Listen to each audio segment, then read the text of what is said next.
Доброго дня, я Савайло Анатолій, запрошую підписатися на мій канал YouTube. Якщо вас цікавлять генератори, електроінструмент, інвертори, запрошую у відкриту групу Viber. Посилання буде знизу. Сьогодні я вам розповім про генератор, іспанський генератор Genergy. Така є торгова марка, яка величезну кількість генераторів постачає на ринок в Україну. Це досить цікаві генератори. Це традиційний генератор. У нього вихідна напруга 3,3 кВт.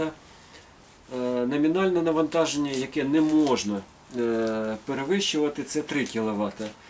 Зазвичай оці 300 Вт дають для пікових яких навантажень. Любий інструмент, який включаєте, а особливо це кутові шліфмашини, там, насоси погружні або взагалі насоси, вони дають пікове навантаження.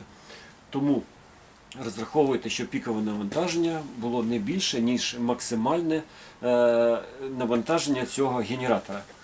Чому це особливі генератори? Тому що тут стоїть покращена стабілізація. Якщо в більшості генераторів стоїть стабілізація АВР, то тут стоїть покращена стабілізація СВР. Ви не чекайте від нього якогось чуда, від цієї стабілізації.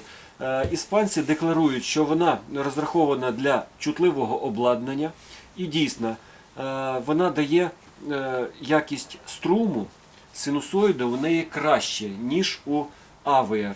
У неї швидкість спрацьовування краще, вона стабілізує напругу краще, але все ж таки синусоїда у неї неправильна, не така, як у інверторних. Бо вони пишуть, що в інверторних відхилення 3%, в стабілізації СВР 5%, в стабілізації АВР 20%.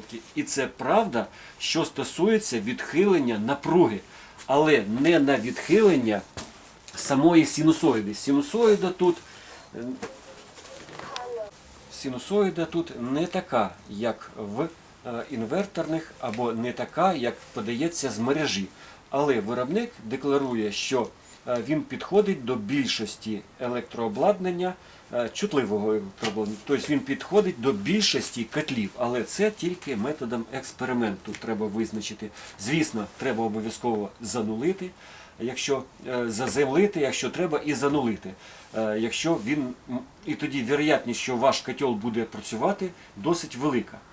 Традиційно я хочу відповісти, раз я в загал пішов, що традиційні генератори, вони більш надійніші, ніж інверторні генератори. Але, звісно, синусоїда в них не така. Звісно, традиційні генератори, вони важче, вони гучніші, тому що у них є двигун, і вони зазвичай закриті, всі відкриті. Але надійність у них на першому місці. Звісно, люба техніка має дефекти, і для цього є гарантія. Зазвичай така техніка, якщо ламається, то вона ламається або якийсь дефект, якщо вилазить за перший день, або це неправильна його експлуатація, перевантаження, тощо. Так, доходимо далі. Тут укомплектованим шикарним баком на 13 літрів. При потужності 75%, приблизно на 2,5 кВт, він буде споживати у вас приблизно 1,5 літра за годину.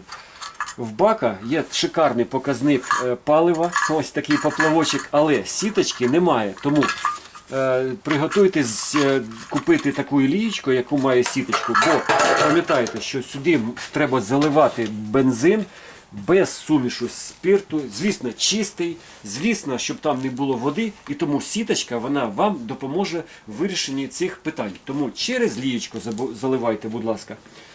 Так, по мастилу. Мастило тут написано 10В40, не треба експериментувати 0,40, там 5В40, написано виробник 10В40, отже заливайте. Звісно, масло заливають більшість.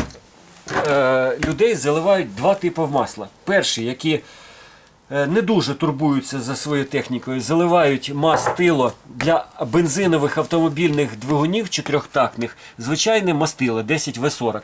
Існують ще спеціальні мастила для двигунів з повітряним охолодженням. Яка тут різниця між ними? Вони всі для чотирьохтактних двигунів, але Це мастило для повітряного охолодження, це для водяного охолодження. Зазвичай таке мастило коштує в 2 рази дорожче. Тому зазвичай сюди заливають для обкатки недовгою, це звичайне мастило. А далі, якщо техніка дорога, якщо ви піклуєтесь, заливають спеціальне мастило, яке, я сподіваюся, подовжить термін служби вашого двигуна. Так, тепер, що тут ми маємо? Тут ми маємо включення запалення, проста звичайна кнопка. Є показник, який показує вам вольтаж, який показує частоту струму, який показує вам тахометр є. Як на мене, дуже зручна техніка, яка, бачите, досить щільно зроблена, і тому волога сюди, я так розумію, не попаде. Вона, бачите, все, що ви бачите, воно захищено від вологи. Має 2 розетки, кожна по 16 ампер вихід, має заземлення, має включення альтернатора. Запам'ятайте, перед тим, як виключати цей генератор, натискаючи цю кнопочку, обов'язково треба зняти навантаження. Тому що, якщо ви виключаєте з підключеним навантаженням цією кнопкою, може вийти з ладу там сам альтернатор. Тому або витягніть з розетки, або виключте цей альтернатор. Не просто так ця кнопочка стоїть. Будьте уважними.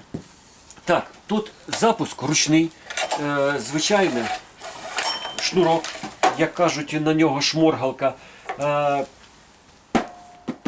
Фільтр тут самий звичайний, така промокашка. Звісно, якщо ви працюєте, він працює в звичайних умовах, у вас нема пилюки, нічого, то нічого не треба робити. Час від часу ви її там протрушите, або пилососом продмухаєте, або просто витрусите і вставляєте. Тут ніякого не треба обслуговування. Звісно, якщо у вас пилюка, якщо ви десь болгаркою щось ріжете, купа пила, треба цю промокашку зняти, намочити мастилом, викрутити, вижати і вставити. Тоді пил більше буде захищений ваш карбюратор.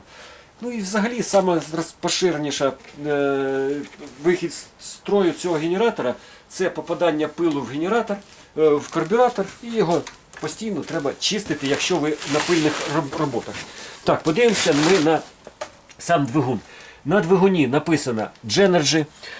Виробник декларує, що ці двигуни йдуть з серії Pro. Це покращена, це Кубе, це покращена їхня торгова марка, на яких покращені двигуни.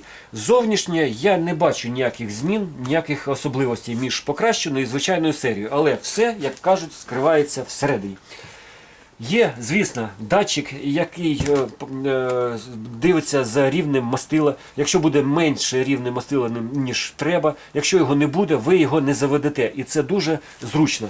Ви бачите, що в комплекті йдуть каліщата, і це дуже зручно, тому що зберігати його треба при плюсовій температурі. Ну, звісно, він і заводити при плюсовій, а потім уже ви можете експлуатувати його при мінусовій температурі. Обов'язково. Тут ніде не написано в інструкції, що його можете заводити при мінусі. Звісно, це в принципі особливості всіх генераторів. Каліщата вам допоможуть кудись його вивозити і завозити, бо спина, на жаль, одна, і її потім складно лікувати, якщо ви не ділите. Так, про бак я сказав, 13 літрів. Дивимося з цієї сторони. З цієї сторони у нас традиційний двигун, ніяких таких особливостей немає, таке як і у всіх. Є повітряне охолодження, є заслонка для того, щоб завести, ви її закриваєте, коли він прогріваєте, ви відкриваєте. Ну, такі рішення, як і у всіх генераторів. Традиційна шумність його, традиційна приблизно така, як і у всіх решти генераторів, 97 дБ, якщо ви зблизу. Ну і звісно, якщо ви від там 7 метрів, там менше трошки, це само собою. Ось така ручка, яка складається є. Давайте повернемо, подивимося з цієї сторони. З цієї сторони тут є альтернатор, можна зняти кришечку, там має бути резистор, яким ви можете регулювати напругу. Частота тут 53-54 Гц. Не пугайтесь. Я їх перевіряв. У нас все обладнання працює на частотах від 50 до 60 Гц. Ця частота ні на що не впливає. Звісно, вона не має виходити за майже 50-60 Гц. Ви бачите, вихлопну труба тут зручно зроблена, якщо ви десь вставите його в приміщенні, то можна запросто надіти хомут. Але це майте на увазі, це небезпечно. Майте на увазі, що все має бути зроблено щільно. І треба перевіряти. Треба, щоб вона була пряма, товстіша, ніж ця, і мала вихід назовні, щоб ви не зберегли своє здоров'я. Так, перевертаємо далі. Так, ми вже з цієї сторони дивилися. Так, про мастила. Я вам все розповів. Заливається 600 грам, не переливайте. Пам'ятайте, коли ви заливаєте, треба, щоб він стояв рівно, не був нахилений ні вліво, ні вправо. Мастило треба міняти через 10-20 годин обкатка. Обкатку ви проводите зазвичай при навантаженні 25-75%. На холосту ні в якому разі не можна його обкатувати. А потім вже міняєте мастило кожні 100 годин. Про мастило, яке саме застосовувати, я вам відповів. Як на мене, це дуже якісна іспанська техніка. Я впевнений, що вона буде вам слугувати довгі, сподіваюся, що недовго, що війна закінчиться, що ми виженемо цю нечисть. А для цього, хто не тримає зброї, той допомагає ЗСУ. Слава Україні, слава ЗСУ! Звертайтесь до мене, спробую вирішити любі питання, пов'язані з інструментом, з генераторами, з інверторами. Всього найкращого. Слава Україні!